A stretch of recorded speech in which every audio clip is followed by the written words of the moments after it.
These are watches produced by a brand that's been on my radar for a couple of years. This 2.1 version of the Mandala is testament to the continued quest to improve the stunning roster of timepieces the Australians at Second Hour have already put together in the relative short time since they've been on the market. I'm not gonna tell you why you should buy them, I'll tell you why one of them will stay in my collection.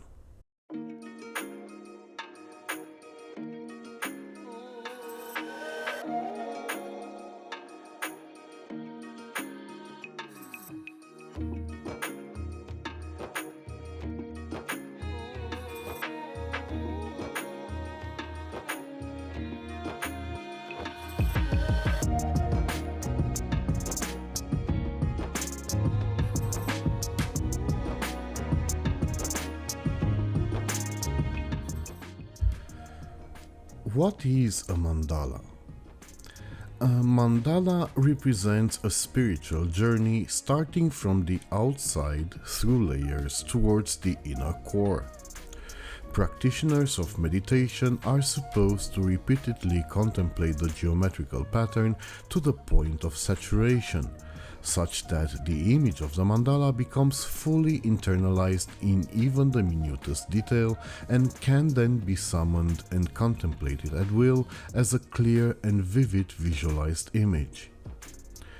Well, if owners of the first generation of watches produced by Second Hour would try to superimpose the image of their watch onto the variant I'm holding, they would have a really hard time doing it, as this new generation special edition comes with so many alterations to the old design, I have lost count.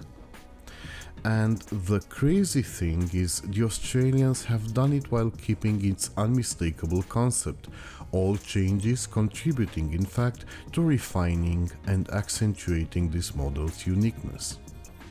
So, I'll ask again, what is a mandala? Well, Mandala is a fantastic go anywhere, do anything watch, a wonderful alternative to the generic everyday watches that differ from each other only by their marketing pitch. Trying to list all of the Mandala's USPs is like trying to count the rows of scaly guilloche indentations on its dial, so as always, I'll just start with analyzing the case. At 40 by 46 mm, this is one compact package that should accommodate even people with 6.5-inch wrists. Keep watching and I'm sure you'll agree it actually wears closer to 39. The fit and finish are flawless, with no less than 6 volumes and transitions arranged in a perfect alternation between the brushed and high polish finish, which means this watch looks even thinner than its 10.5mm measurement. Speaking of the high polish finish, a special mention for the way the beveling of the sapphire crystal creates an additional highly reflective surface. It would definitely be a shame to lose that level of finishing to scratches, but obviously, Second Hour have already thought of that and covered the steel of the watch with a scratch-resistant coating that has the unexpected added benefit of being fingerprint resistant too. So rest assured, your watch will look mint even after taking it out for an adventure. The built-in crown guards do a fantastic job of protecting one of the grippiest screw-down crowns I've ever had the pleasure of handling. These special edition burst mandalas have a nice touch in the form of an etched line that matches the color of the dial. Of course, everybody wants to hear about the dial, so I'll fast forward through the rest of the case-related specs. 100 meters of water resistance, screw-down exhibition caseback showcasing the Miyota 9015 caliber and its custom rotor. So, the dial. As with the rest of the watch, the main theme is the constant playing with volumes.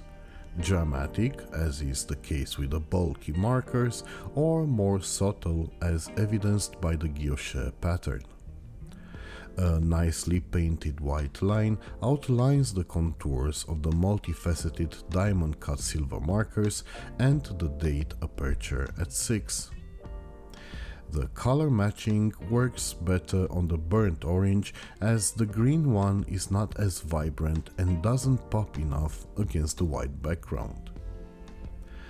The marker's configuration respects the original pattern of previous models, with elongated prisms at 12, 4 and 8, breaking away from the classic crosshair and reminding me of the Predator's 3 dots aiming device.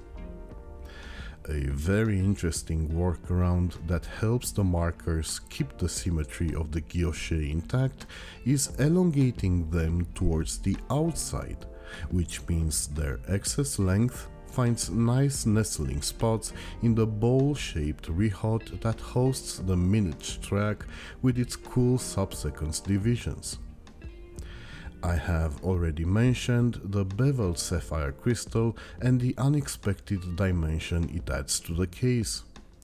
It's then great seeing another cool feature of it when looking at the watch dead on.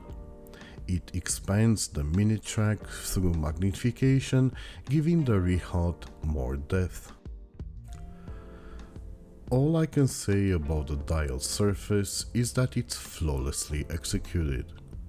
Both the machining and the lacquered gradient coating create a luxurious effect and provide the perfect canvas for the 3D elements and the minimum amount of text printed.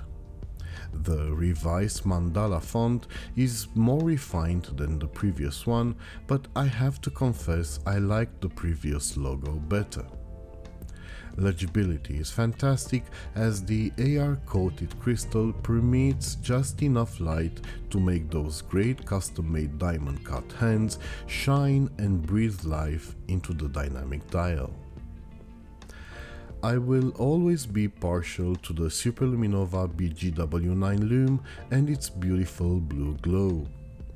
Its ability to quickly charge is matched only by its longevity, and Mandala is a prime example of what can be achieved with a proper application of the Swiss manufactured substance.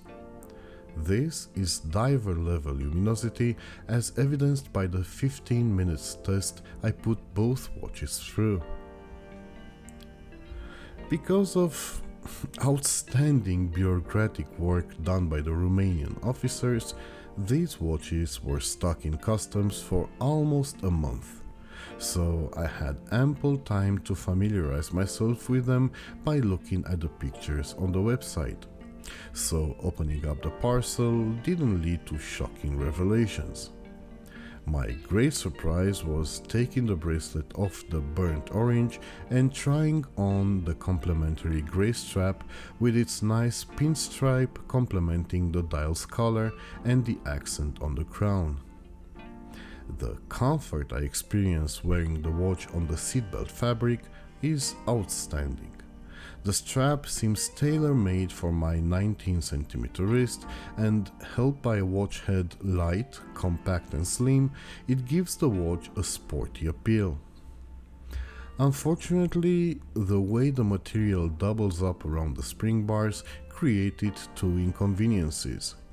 It led to the quick release spring bars getting kinda lost, and it created points of contact between the strap and the case, which led to some fuzzing.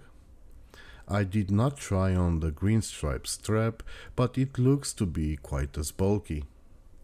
Knowing the great level of customer care the team at Second Hour has gained a deserved reputation for, I am pretty sure this is an issue that will be addressed in a proper fashion. The bracelet is a great piece of hardware.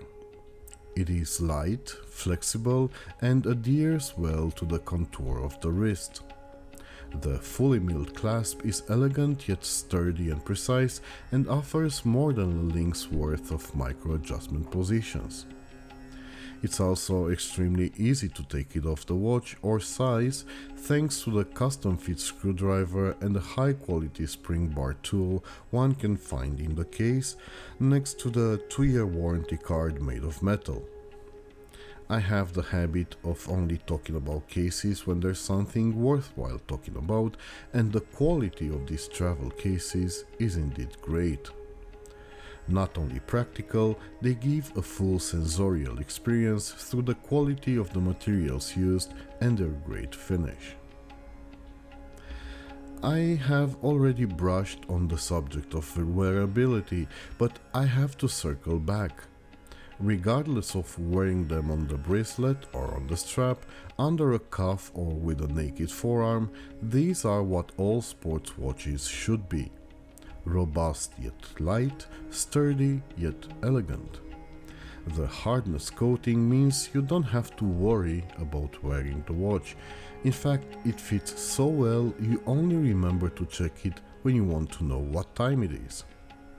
But telling the time is the hardest thing to do with this watch on the wrist, as you cannot help but contemplate it until it becomes fully internalized in even the minutest detail and can then be summoned and contemplated at will as a clear and vivid visualized image.